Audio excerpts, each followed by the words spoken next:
நரியும் ஆமையும் the tortoise and the fox. நரியும் ஆமையும்.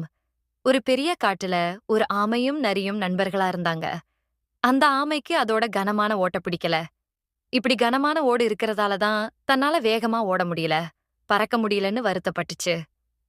அந்த ஆமை இறைவன் கொடுத்த உடல் எப்பவும் ஒவ்வொரு மிருகத்துக்கும் மாறுபடும். ஒவ்வொரு மிருகத்துக்கு தனித்துவமான உடல்வாகு.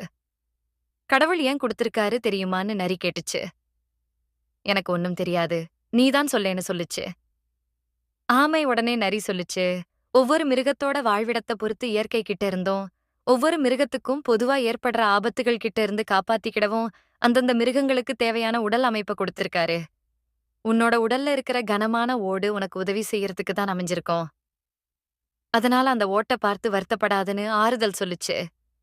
நரி இத கேட்ட பிறகும் ஆமைக்கு திருப்தி இல்ல. ஏஞ்சலஸ் அப்பத்தான் ஒரு வேடன் அந்த நரிய தன்னோட வில்லுல குறி வச்சிருக்கிறத பார்த்துச்சு.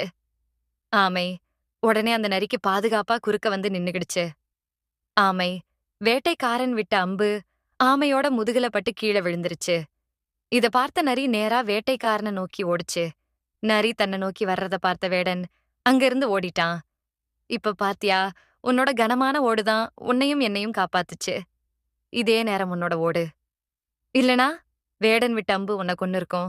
இனிமே உன்னோட உடம்ப பத்தி யோசிக்காம நல்லபடியா வாழ்க்கைய நடதுன்னு சொல்லுச்சு.